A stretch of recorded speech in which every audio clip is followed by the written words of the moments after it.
Assalamualaikum warahmatullahi wabarakatuh, Bapak dan Ibu sekalian, peserta pelatihan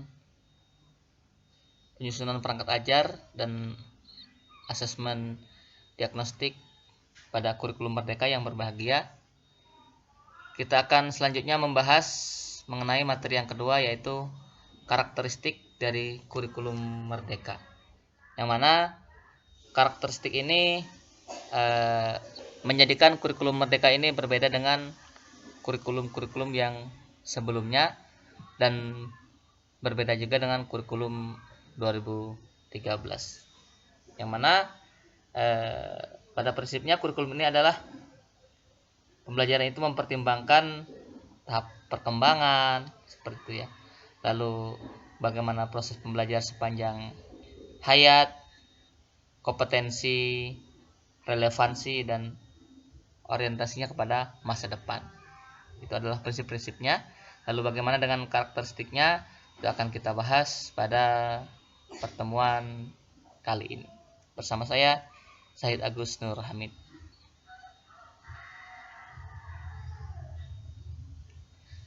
Pada kurikulum Merdeka, sebagaimana yang telah disampaikan oleh Bapak Menteri Pendidikan, bahwasanya ada 3 karakteristik khusus ataupun yang paling menonjol ya dari kurikulum Merdeka ini.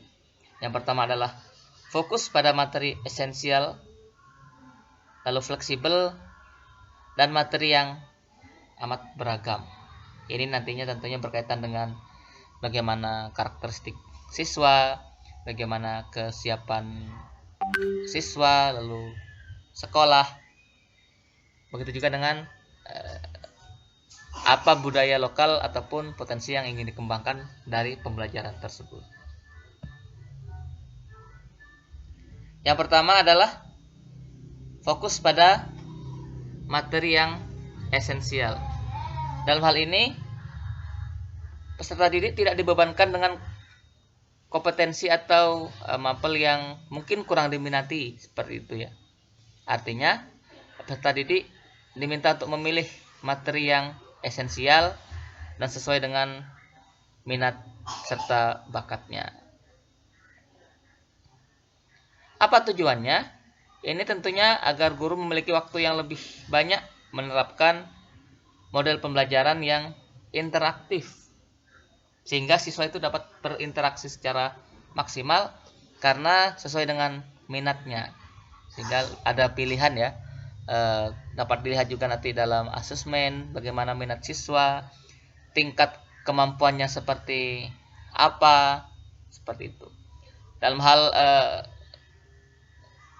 tidak memilih mata pelajaran yang tidak disukainya, maksudnya di sini adalah guru dapat memberikan beberapa pilihan sehingga siswa lebih konsen pada apa yang dikuasai, apa yang diminati sesuai dengan gaya belajarnya, sesuai dengan tingkat kemampuannya, seperti itu.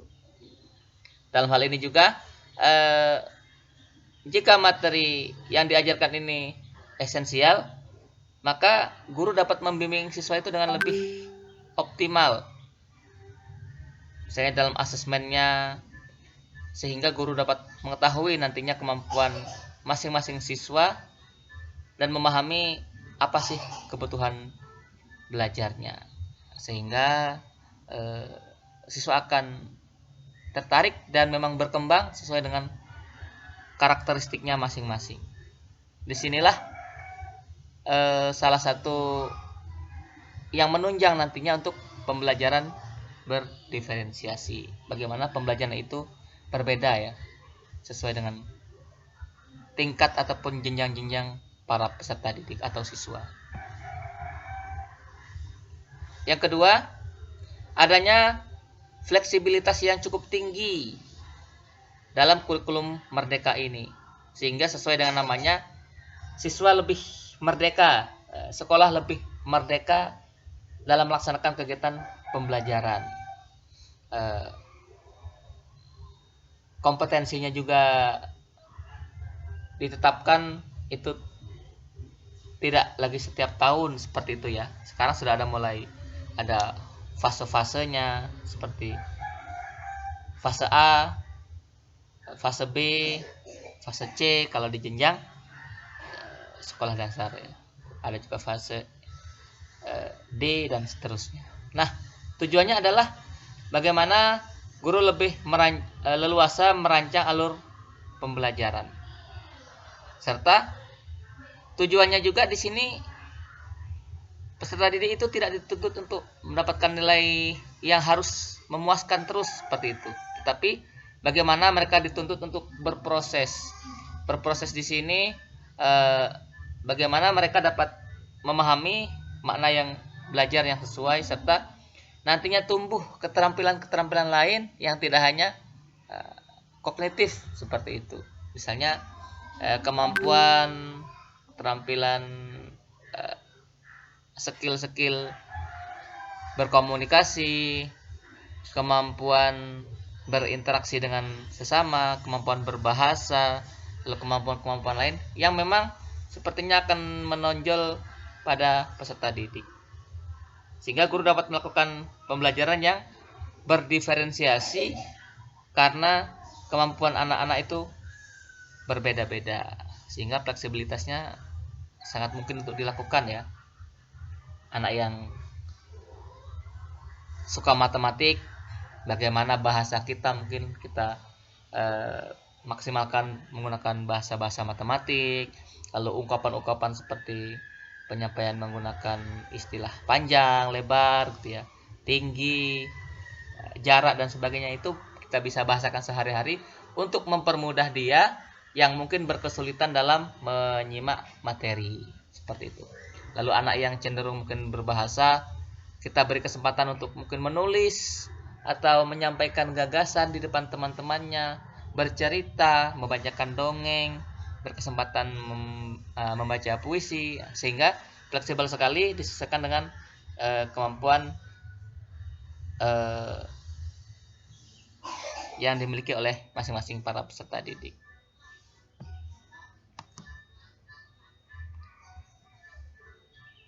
Selanjutnya adalah keberagaman perangkat ajar, yang mana dalam kurikulum Merdeka ini juga dipadu dengan pemerintah telah mengeluarkan platform Merdeka Mengajar gitu ya. Di Android bisa kita akses, lalu adanya pelatihan-pelatihan yang cukup banyak di sana. Ketika kita ikuti, memang kita benar-benar bisa memahami tujuan dari adanya pembelajaran bermerdeka ini. Dalam hal ini juga di sana juga telah disediakan beragam perangkat ajar yang bisa kita akses secara langsung. Begitu juga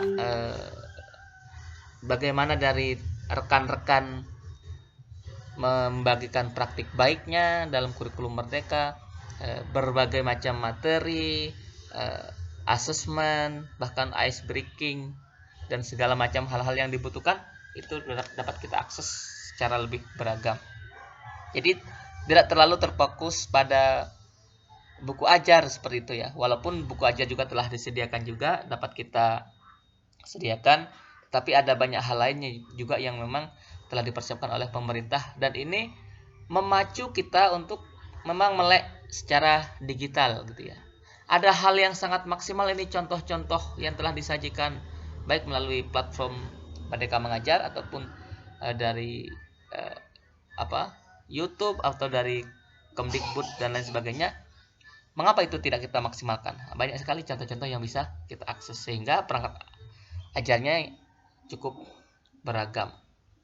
Kita bisa memilihnya sesuai dengan perangkat ajar yang sesuai dengan karakter dan juga kompetensi peserta.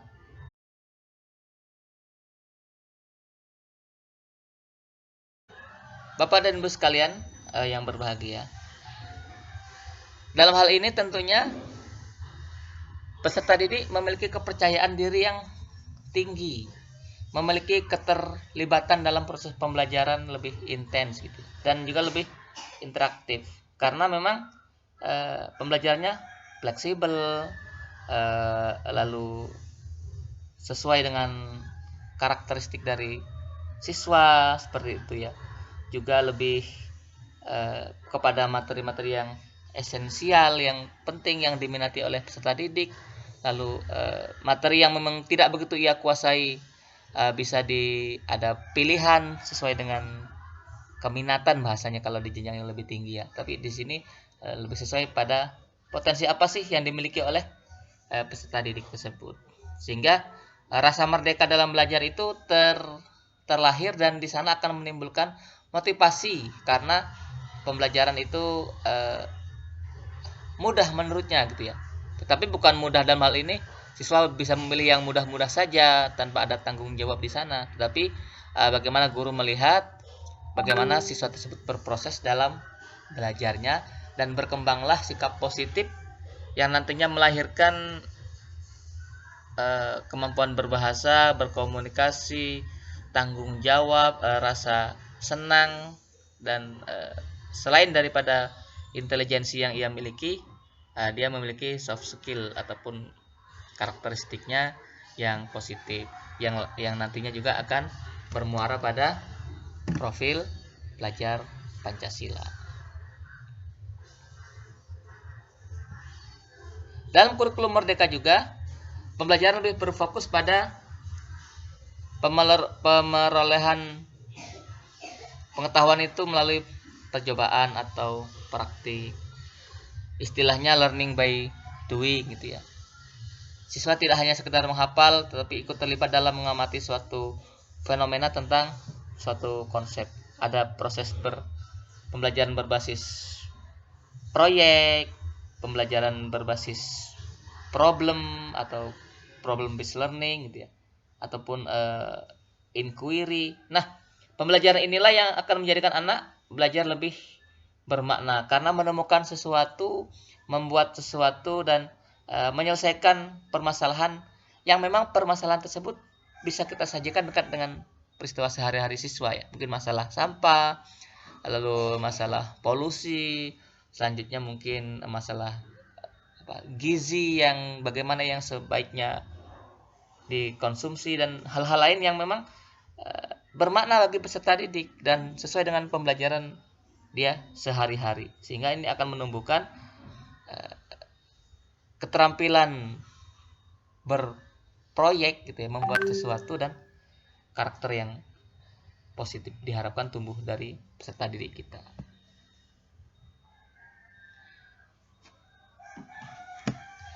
Dalam pengembangan kurikulum Merdeka ini, salah satu yang dikuatkan juga dan juga menjadi asesmen adalah antaranya literasi dan numerasi ya, karena juga itu di asesmen di jenjang kelas 5 setiap tahunnya dan menjadi rapor sebuah pendidikan. Itu dari setiap kegiatan pembelajaran di kurikulum Merdeka, maka yang diharapkan untuk ditumbuhkan itu adalah literasi dan numerasi. Mengapa seperti itu? Karena memang dua komponen dan dua kemampuan ini sangat urgent dimiliki oleh siswa untuk bersaing di dunianya nanti. Bagaimana dia mampu menempatkan dirinya dengan lebih baik ketika memang memiliki pengetahuan literasi dan numerasi yang baik. Sehingga lah dua kemampuan ini harus dimiliki oleh siswa. Bagaimana siswa melek informasi ya, mungkin di tempat umum dia mudah membaca ataupun menyimak sebuah informasi yang dia dapat karena literasinya bagus seperti itu. Ataupun juga ketika harus berhubungan dengan hitung-hitungan singkat atau permasalahan-permasalahan sederhana yang berkaitan dengan hitung-hitungan, maka dia memiliki kemampuan numerasi yang baik. Maka dalam hal ini literasi dan numerasi itu menjadi sangat penting untuk dikuasai oleh peserta didik dan juga sebagai bekal dia untuk bersaing di masa yang akan datang. Karena sejatinya juga kemampuan literasi dan numerasi bangsa Indonesia ini masih cukup rendah, dan itu perlu ditingkatkan oleh sistem pembelajaran yang dalam hal ini dikemas dalam kurikulum Merdeka. Demikian Bapak dan Ibu sekalian yang berbahagia, pembahasan mengenai karakteristik kurikulum Merdeka kita akan lanjutkan dengan materi yang ketiga, yaitu mengenai modul ajar dalam kurikulum Merdeka. Kita akan bertemu lagi di pertemuan yang selanjutnya. Terima kasih, thank you. Assalamualaikum warahmatullahi wabarakatuh.